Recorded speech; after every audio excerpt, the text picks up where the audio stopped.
thou art. You are God, mighty are your miracles. We stand in awe of your holy name. Lord, we bow and worship you. Awesome God, one more time. Awesome God, how great thou art. You are God, mighty are your miracles. We stand in awe of your holy name. Lord, we bow and worship you. Holy, holy are you, Lord. All creation calls you God. Worthy is your name. We worship your majesty. Awesome God, awesome God, how great thou art. You are God, mighty are your miracles. We stand in awe of your holy name. Lord, we bow, Lord, we bow and worship you. And Lord, we bow, Lord, we bow and worship. I say, Lord, we bow, Lord, we bow and worship you. Come on, church, just begin to worship God. Worship Him, worship Him. Lord, we bow and worship you. Because you are awesome, God. Lord, we bow, Lord, we bow and worship you. Lord, we bow, Lord, we bow, Lord, we bow and worship you. Awesome God, how great thou art. You are God, mighty are your miracles. We stand in awe of your holy name. Lord, we bow and worship you. Lord, I come before you, O God, not unto man, but unto you, O God. That your name be praised, O God, and all the glory, all the honor, all the adoration be unto you. Father, it's all about you and not about man, O God. You have given us life to see this new day, so all the glory, all the honor, all the adoration be unto you. Father, you are the awesome God. You are the great I am that I am. You are the Alpha, the Omega, the beginning and the end, the bright and morning star. There is no one like you, Jesus. We bless your name. Yeshua, we exalt your holy name. We cry unto you, Jesus, and we say, let your name be praised. Yeshua, let your name be praised. Let your name be honored. Yahweh is your name. Yahweh is your name. The Lion of the tribe of Judah, the Rose of Sharon, the King of kings and the Lord of lords, our Ebenezer. We bless your name. Take the glory, Lord. I decrease that you increase, O God. In Jesus' name we pray. In Jesus' name we pray. Hallelujah. Hallelujah.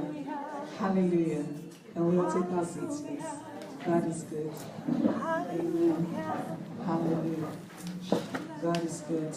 And God is an awesome wonder. He deserves all the praise. He deserves all the glory. I give you greetings this wonderful morning. I give you greetings. I'm coming all the way from Croydon, so I give you greetings from Croydon. It's nice to see you guys this wonderful morning. It's great to be here.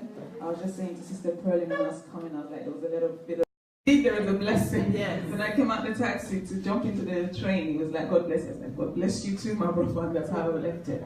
But I thank God that I'm here today because when I met Sister Pearlie at the event in February, wow, it's been a little while now. And she was like, okay, we want you to come. I said, okay, no problem. So I began to pray, but I said, God, what do you want me to say to the people? What do you want me to say to the people? And when my sister here was introducing me and giving all these accolades, I say that all the time. When people are reading your accolades and you're thinking, who are they talking about? So I'm thinking, oh yeah, there's somebody coming. And oh, it's me. But these things are things that God bestows on us as we walk faithfully in serving Him. The truth about it is about service. And I remember if just this week again, I was still praying, I was like, God, give me something. I need to be able to say something to these people. So I think it was Tuesday or Wednesday, I got the topic of what I was going to say. And again, I won't say last night, it was early hours of this morning, so I was busy working up until this morning. Then I was in the shower, I was like, God, give me what you want me to say to these people. What? And again, I got the word again. Leadership in service. Leadership in service. I'm just going to briefly talk about myself, and then I'll just wrap something up with the leadership in service. So, as my sister said, my name is Magdalene Adenaike, so I'm Nigerian. I was born in Nigeria, but brought here at the age of 10. Yes, 10 years old. So, parents brought myself and younger sister here for greener pastures to the UK. And then we got to the UK, started life, it was very cold, very different. I was like, I don't want to go back, I don't like it here, I don't like the food, I don't like anything, I want to go back. Well, I'm still here now. Anyways, so we came here and things were going on well. Started primary school to finish the last 6 months of primary school to start secondary school of the same year. And I was being bullied. Why was I being bullied? The only thing I was being bullied about was just because of my accent. I was speaking English, but I just sounded different to the rest of the guys there. And that was what caused the bullying. And so that went on till obviously we finished school and then started secondary school of the same year. Thinking, oh yes, that period in my life is done, it's over, it's finished, let's move on to secondary school. Moved on to secondary school, it continued.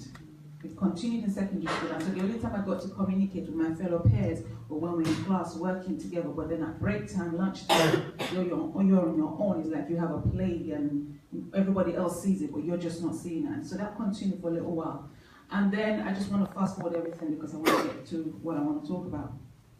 I got to I think year 10, year 11 or thereabouts, yes, coming to the end of secondary school now, wanting to be part of them, wanting to fit in. So it wasn't a conscious thing that I spoke to myself and was like, okay, this is what we're going to do. So I guess it's a subconscious thing because this is eventually what happened. Subconsciously wanting to fit in, I wanted to be part of the group. I found myself not long after that falling pregnant. So now I needed to paint that picture telling you that I came from Africa to the UK. My parents brought us here. So obviously they're bringing us here for greener pastures. And then they weren't pastors then, but they are pastors. Well, my mom since passed, but yeah, they are pastors. My dad's a bishop. Coming here now, this is not the plan you have for your child to fall pregnant in school. And so this is what happened. I fell pregnant in school because wanting to fit in. So things were a bit not as strict as it is now. If your child is not in school, you get a text message that your child is not in school. Why your child there? Then none of that. So we could, in a sense, bunk off school, and that's what I was doing. So it was very strict upbringing. So Monday to Friday you go to school, Sunday you go to church, or Saturdays we're going out. No parties, no going to friends' house, no boys calling the phone, none of that. So I had a male friend who was to call the landline, and my mom would pick up. He'd be like, oh, you're pretending to be a girl. My mom was shouting, shut up, you're a boy, I know. It was horrible. So none of that. So it got to a point that everybody knew that you just can't call me on the phone. Forget about mobile phones, we didn't have that. It was just all about the landline. Anyway, so falling pregnant at school now. When I found out I was pregnant, I didn't have the morning sickness, and I've got 4 children, and all through my pregnancy, no symptom that tells you you're pregnant. So I was wondering what's going on. First week, second week, third week, getting headaches. I was getting severe headaches. I was like, what's this? Had the paracetamol, nothing is happening. Up until the 6th week now, and then said to the guy, so he kind of knew, I think the day it happened, he was like, let's go to the chemist to get something called a morning after pill. Before then, I didn't even know what that was. So when he was saying, go and get the morning after pill, I was like, okay, what's this? Obviously, I know now. That didn't work, obviously. So 6 weeks, we went to the hospital and sat down, and the GP said to me, you're pregnant. I was like, pregnant what? She's like, you're pregnant? I was like, no. She's like, yeah, at this time, I think I was 9 weeks. No, this was 9 weeks. I was nine weeks pregnant. So it was me and the guy coming out. So he was in a hospital, not the GP. We came out now, and he was like, and he said to me, anything you want to do, I'll support you. And I looked at him thinking, what does that mean? Anything you want to do, I'll support you. What exactly does that mean? Anyways, I said, I can't tell the parents, obviously. At that age, so it's your friend that you're communicating with, like, I'm going to book an abortion to get rid of the child, obviously, so that nobody finds out. Did the first booking, couldn't go through with it. Did the second booking, could not go through with it. Then it got to a point my mom was becoming very suspicious. She called me, she's like, when was the last time you had your period? I was telling her stories. She allowed that for a little while, but she wasn't taking it. So we went to the GP. And the GP was just around the corner of the house. And before the day of the appointment, I called the GP up and I said to the GP, please, I'm your patient. She's not. Do not tell her anything. Do not tell her anything at all. And the GP was like, okay, I'll see what I do. So we got there now. So my mom was going. My mom was just, she was just at it. I was sat at the corner. After a while now, the GP she was trying her best, and she's the right age, she was going all red, just trying her best, and then she looked at me with her eyes I could see, she was like, please, what do you want me to do? And at the corner I just shouted, just tell her. And then she told my mom that I was pregnant. This time I was about 12 weeks pregnant. My mom screamed. She called me by my native name, and she walked out the GP and went home. And like I said, our house was around the corner, so it just felt like you're walking to your death. It just felt like I was walking from the GP to the house. Finally got there now. She told my dad. And my dad was an evangelist at that time, so he'd had a dream beforehand that I was going to get pregnant, but he never said anything to me. My mom was spitting fire. She was not taking it. For 3 months, she moved out their marital bedroom. She was not in the room. I don't know why. It was my dad's problem, but yeah, she was just angry. She moved into the spare bedroom. We were literally walking on eggshells at home. So my dad came to the point that he had to travel as an evangelist. He was always traveling, but this particular time he was going to go away for 2 months, and he was like almost like a peacemaker in the house. So he called me and he said to me, whatever she tells you to do it for peace sake. And so here am I with this guy now. He's not working, I'm not working, I'm going to school. So the only time you get to eat during the daytime is when it's lunchtime at school, because you don't have any money. And then when you come home, it's at your mercy that your parent, please, I'm hungry, give me food. So that went on for a while, and then I think, I can't remember exactly, but I don't know if it was before my dad left or after. She said, we're going to have an abortion. We were at a church, going to the church. I was part of the choir, singing in the choir. Pastor's wife came to me after church one day, and she said to me, when everybody was out there just kind of socializing, she called me and she said, I'm a disgrace. That's what she just said to me, eyeball to eyeball. So you're looking at me now. You're a disgrace. You're polluting the altar. Your dad is in America preaching, and this is a nonsense you're doing. I don't want you polluting my altar again. Okay, cool. So I had to leave the choir. But then, in as much as I was rebellious to the point that I felt pregnant, I wasn't rebellious to that point that I would like, I'm going to storm out and go and live on the street or whatever, because I tried that before the pregnancy. I tried that before because I was, disciplined. I was getting beaten at home, being disciplined when I was being naughty. I remember one particular incident, and I said, that's it, I'm moving out, I'm packing out. So I got all the bin bags, put all my stuff in there, I'm moving out of the house. This was before the pregnancy. And the beating I got that day, it never came into my head. So after the pastor's wife said that to me, it killed me inside for the fact that I could no longer sing, because this is my sense of release and my relief and everything. But I wasn't courageous enough to let me move out, because that beating and the last one was still ringing in my head. So I was still there, so I still had to come to church, but I could no longer obviously come on the altar, so that was killing me there. Eventually, thank God for that, my mom eventually turned around and almost spoke to her. I don't know if it's God, I don't know, up until this day, like I said, she's gone now. And she turned around and she said to me, look at all the clothes you're wearing. So I was still wearing my normal clothes and the belly is growing. Look at all the clothes you're wearing. Can't he buy you maternity clothes and everything? He can't buy it. He doesn't have any money. So she started buying stuff, just buying maternity wear. And obviously, being parent and being pastors, Africans, we need to marry. that was the next thing now. The next talk now, we had to get married. So they were like, okay, call your family. So he's not African, but I'm African. And he was like, call your family, we need to get married. So the dad came, his mom wasn't around, and said, it's not our culture, it's not something we do, but whatever you guys want to do, we'll follow. So at 8 months, quite heavily pregnant now, we did what we call introduction. So introduction engagement kind of similar, because we didn't do full blown, we didn't go through the whole African way, so we did it try to make it neutral. So we did an introduction. I remember trying to look for something to wear. In my mind, I was like, I needed something to wear that would not show the pregnancy, but I am 8 months pregnant, and people were already talking. But because I was hearing what people were saying, I was trying to still cover the belly. So I finally bought a shirt, quite a checked shirt, a big shirt. I didn't buy it, I think it was his shirt, my ex-partner's shirt. So I wore his shirt, this big shirt, to try and cover it because it's checked. I was like, oh, take the tension away. Anyways, we did all the whole introduction and everything to the world, and I was like, okay, we're now married, so it's now acceptable to receive the baby when the baby comes in. So yeah, and a friend of mine, one of the pastors that were taking her home that day, they gave her a lift, one of the pastors that came to the event, they gave her a lift, husband and wife, and as they were going, they were talking in their language. They didn't know that my friend understood what they were saying, and in a sense, just pulling me down, literally. And so my friend finally told me this much later, but then it just added to what everybody else was saying already, that you were disgraced. I used the word disgrace, but that was not what was being said. You get to a point that you have to release all that inner anger and the turmoil and everything, if not, it's going to pull you down. So I just want to use that word disgrace. And so you're having to deal with all of that and having to understand that you brought so much shame and so much pain to your family, especially to your mother, was something that I could not comprehend, but this is what's happened. Anyways, baby came, and thank God she turned around, because I'd never dealt with a baby before, so she really, really helped. My dad was at the hospital, pacing backwards and forward. For all 4 pregnancies, my dad has always been there, and I thank God for his life. Pacing backwards and forward, and it got to a point and said to me, umbilical cord is around the baby's neck, we're going to have to do a C-section. And my dad was like, no way. So they'd already done everything, taken off the nail polish, prepared me for theater. So they got him to dress up, my ex-partner, he was dressed up already in the gown, ready for theater. And God sent his angel, that's the only way I can say. God sent his angel, and he said, he came in and he said, let's try one more thing. Let's try one more thing before we cut you up. Let's try one more thing. So they even all the injections and everything.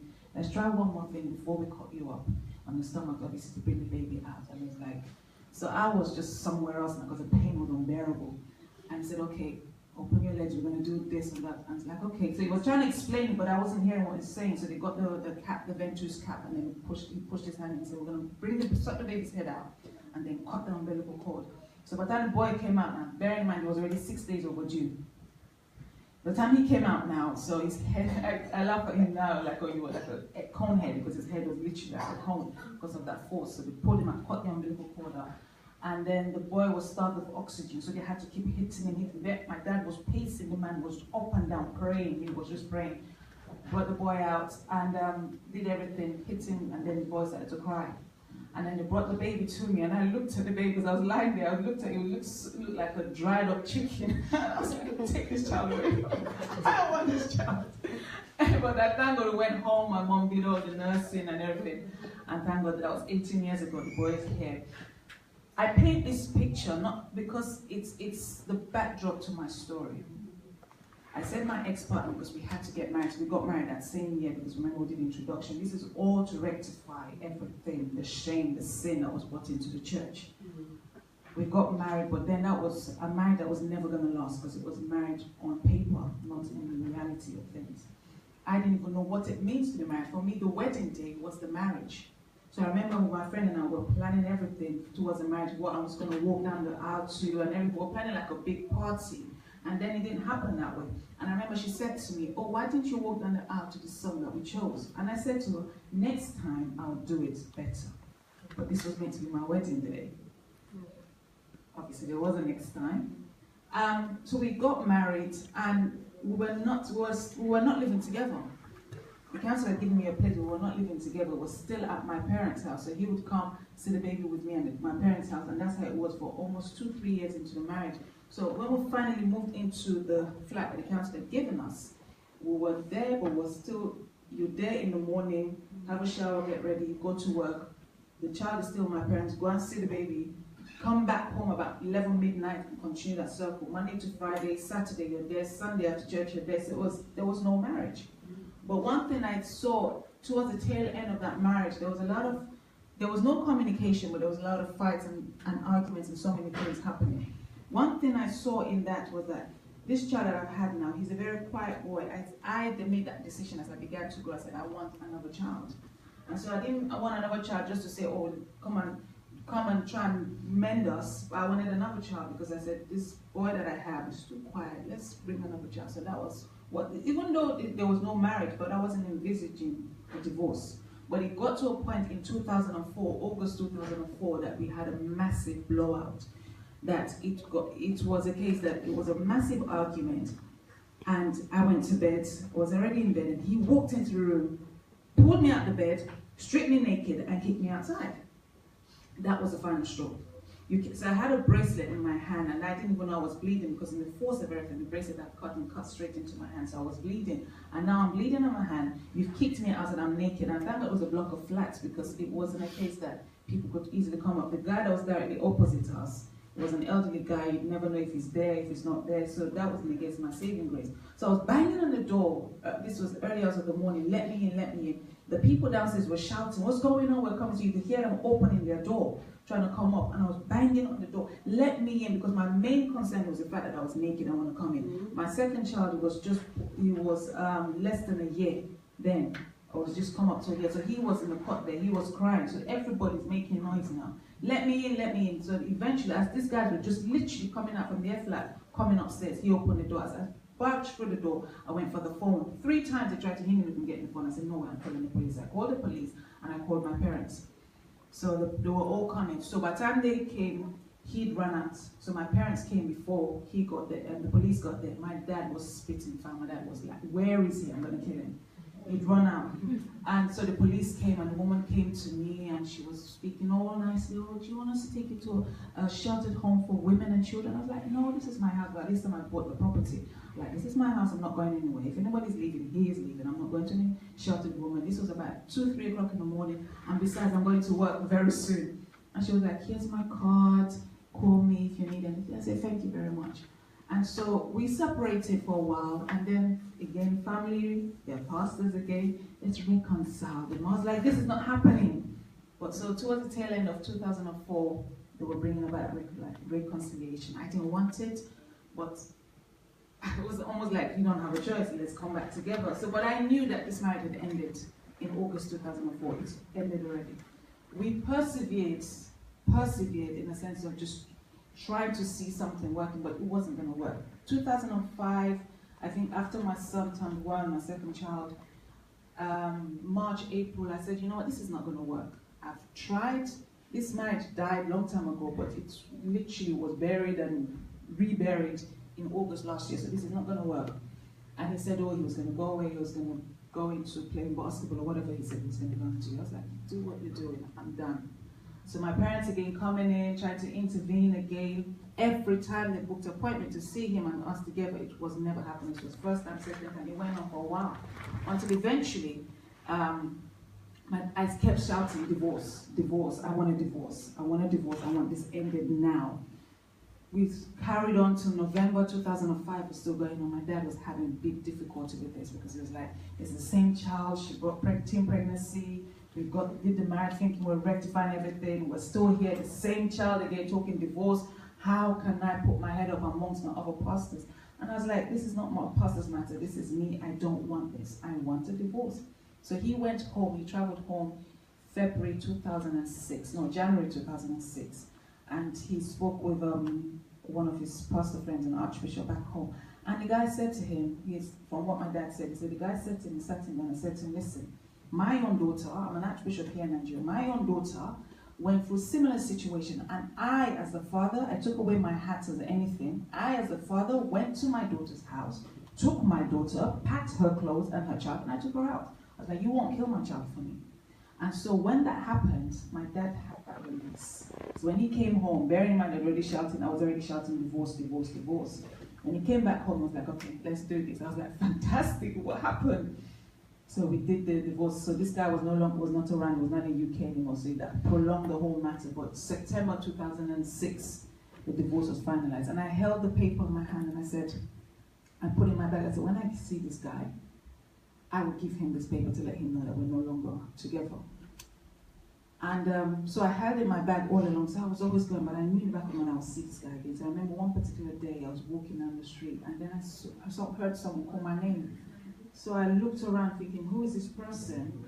And then I looked again, I looked at him, and he looked really rough, and I was like, and he called me, and I looked, oh, okay, it's you. So I said, hold on, I've got something for you. So I took out the bag, I just gave it to him, and that was it, and that was, so we just ended. I said, that's it, it was end of story. 2 years, 2006 to 2008, before I remarried, it was a very hard time because my parents took the boys away from me so that I could, in a sense, get my feet. I was made redundant from Barclays Bank. I was just there saying to myself that I just wanted to sing, I just wanted to tour around without having any proper contract, nothing like that. So I was, in a sense, doing nothing. I was just at home. And you have a mortgage that is rolling every month. What do you do? So my parents were still helping me out, family members were helping me out. But I was adamant. They were like, go and get a job. But I was like, no, I'm singing this year. I was very stubborn about that. 2008, I met my husband, and he said to me, you love to sing. Why don't you actually go to the university and study music? I was like, no, I don't want to go through this. By this time, it was coming up 9 years that I left school, college, and everything. I don't want to go back to any form of educational institute. But he did everything, and I started uni that same year, September 2008, pregnant with a third child. And so I went in there, studied music industry management. And when I first started, it was strange because I was like, what is this? But I went in there, studied it, and it was lovely. The experience I had there blew my mind. When I was coming to the end of my education, I began to understand everything I went through. Many of the circle of my friends at that time was that there was something in the water when we were in school. We were all getting pregnant. But when I look at them now, it's incomparable. And I said there was a reason why I went for all of this. But one thing that was still constant was music. Everything around me was music focused. So now I was back in church now. So we started a church. I was back in church. I was now leading in a church. I was also choir director in my local community. But then I was finding that music was beyond what I expected it to be. I was just singing. The people that are around me, the women I was directing, became some form of a therapy thing. So we'd meet every week and have a little therapy session under the guise of choir practice. And that's how music was just taking a different phase in my life. So I said to my lecturer, I want to do something. And this last semester of university, he said we should do a business plan. I said, I don't want to do a business plan on somebody else's business. I want to do something with Magdalene. I don't know what. And he helped me to put everything together. And then the idea began to form. I said, let's go out and speak to teen parents, the moms, teen moms, and see how I can connect with them. I don't know what I'm going to do, but let me just connect with them. And that's how I began to go out. And the more I went out to mother and baby units that they were now building, because at that time there was no mother and baby units, the more I began to see that there was a big need for something that I needed to provide, but I didn't know what that something was. I went to the local hospitals around me. I went to different places. I began to go to business meetings. My university were offering business advices for free. I was like, for free? Okay, I don't mind traveling. I traveled this year for 3 years, pregnant with a child, so I'm not pregnant now, I can do it. So I traveled to East London, from Croydon to East London for business meetings, business advisors, business support. I was getting all these things. I was like, what do I do? So my first advisor said to me, call yourself a teenage pregnancy specialist. I was like, well, specialist, you have to have gotten all these qualifications to become a specialist. No, you've gone through it. I said, okay, so I started with that. When I began to go out, I was talking about it. It was like I'd given birth to another child, and I needed to give that child life. I needed to breathe life into that child. So I was going out. I was 5 days a week, literally, I was networking. I would take the children, drop them with my mom out 5 days a week. It began to spill over to 6 days a week because I was that hungry. I needed information. I was giving too much, but then I didn't know that then, but it's okay. I was still going out. I was doing it. I was gathering all the information, making the connections. started volunteering, going out to speak at schools, connecting with the young people. We had the young people have all these different speakers, but at the end of each session, they will all flock around me and like, we want to hear more from you, miss. We want to hear more from you. I was like, okay, there is something there. My husband and I were brainstorming, let's get a name. And then Music Relief came about. And that's how we started. But we built it and built it and built it. Got to the point that after going out and discussing, and then 2015, it was registered, and then had board of directors. I said, okay, who's our niche? Initially, it was going to be women and children on the Music Relief. But they were like, we need to be very clear so that we are known for something, and like for young people. So we began to say, okay, we're going to work for young people, providing music is therapy, because that's who I am, music. To be able to build confidence, and not just for the teen parents anymore, for young people who are going through so many different issues. So that brings me nicely to the topic of leadership and service. All along that I was doing all of these things, I was kicked out from the church, kicked out from the choir, not the church, but I still had to come to the church. I wasn't singing, I was dying inside every time, but I was not allowed to come up there to sing. But then eventually my parents started their church. And so I still had what the woman was saying. I can still remember it very vividly right now as I'm talking to you. I can still remember, I still see her, but obviously years have passed, you give that respect and greet them. And we started the church. We had people who were singing in the choir, but I wasn't part of the choir. I decided I was never going to go back to the choir again. But then those people were coming and going, so the people that was leading and people they left. So now the onus was now down to me to take the role, and I didn't want to because I was like, I'm scared. It's been, I think, 2-3 years by now. I don't want to go back to this. But I went back to it. I remember my first day, it was really horrible because I was like singing this, jumping to that one, jumping. I was like, Grant, just please open up, let me just go in there now. But it didn't happen. But I continued, I persevered. I was serving in that role. It got to the point that I took it as a big offense when we have choir practice and my choir members didn't come on time. I was so angry. I was like, 4 o'clock is 4 o'clock. I'm getting here. You guys are not here. I was angry. I remember we were preparing for the Christmas play. I brought all the basket, the baby Jesus, the basket, everything for it. And none of the choir members came. When it eventually came, I think an hour or two later, I said, like, that's it, no choir practice. I shut it up, we're going.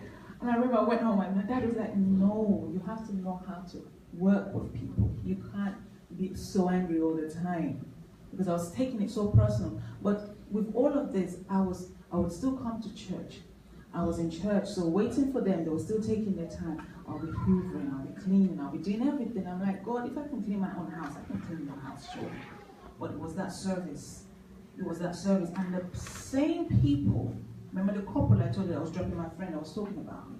That couple and other people who spoke one or two things about me those days. The same people that will come and visit the church and like, wow. And they'll see my boy, he was growing. Like, wow, he's a big boy. Nobody was talking about the divorce anymore. He's a big boy. He's this.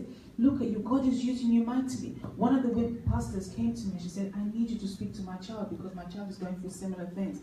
And in my head, I was like, if I wanted to be bad to you right now, I was like, this is karma. But I said, no.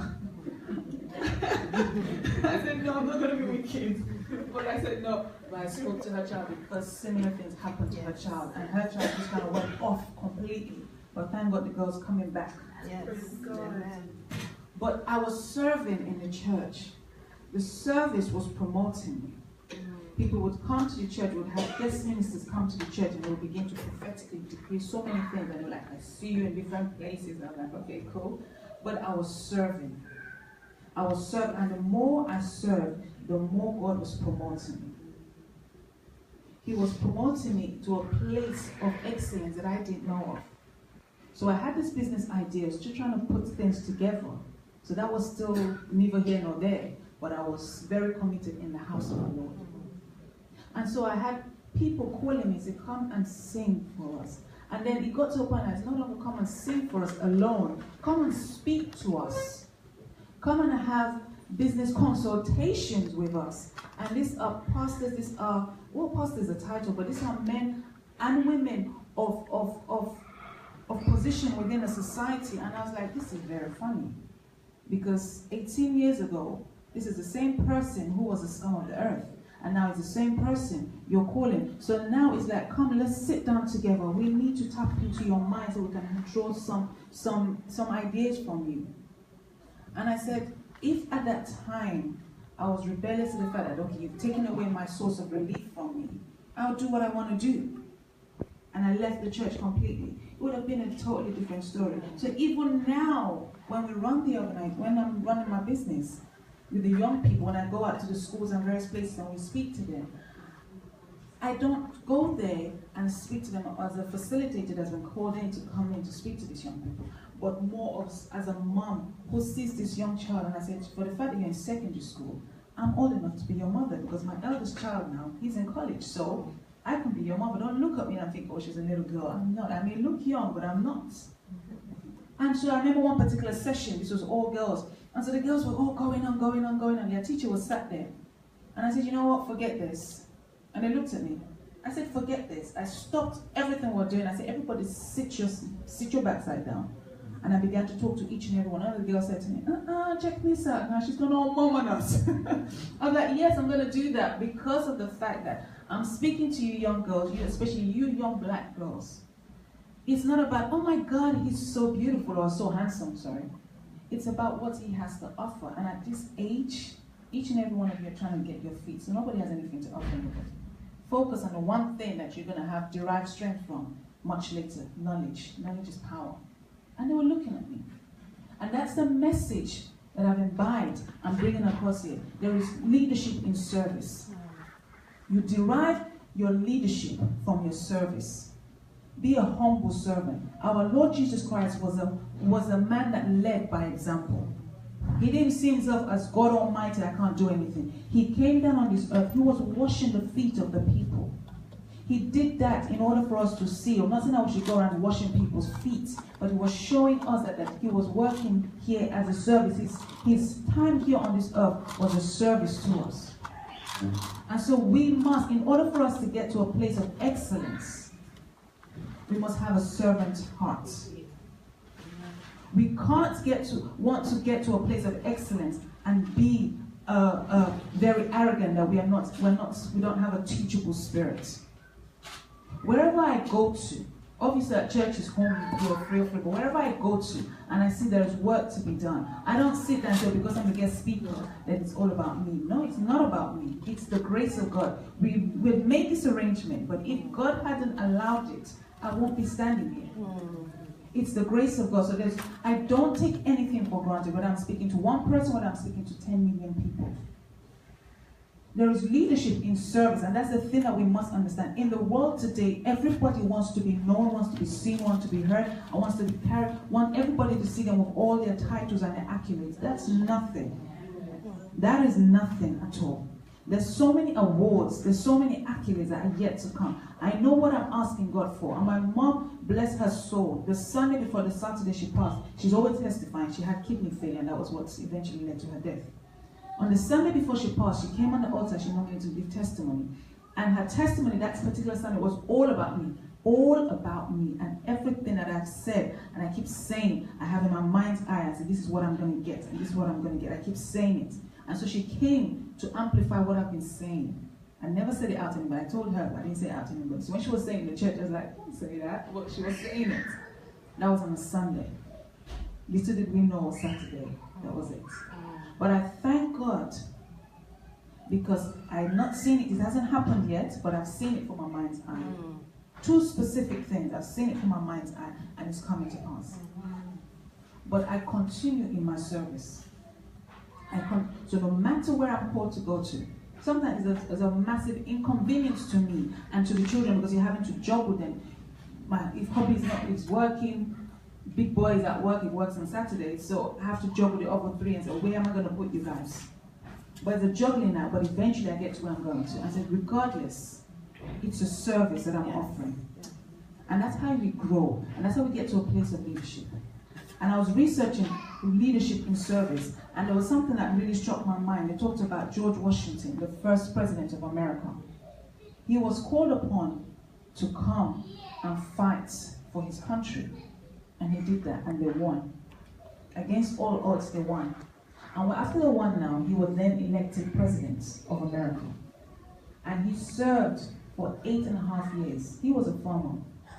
After his term, he dropped it and he went back to his farm. But that can't be said for many of our leaders now.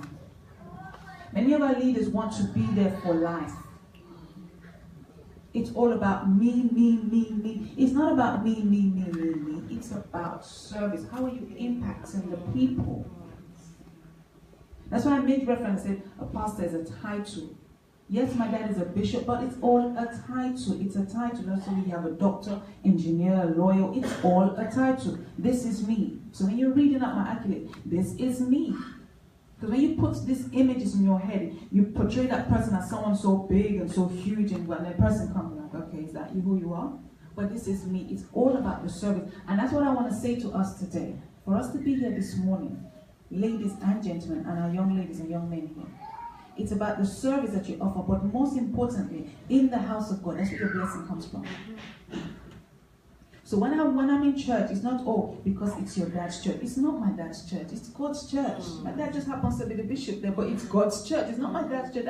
I'm grown enough to understand that I'm not going to church because of him.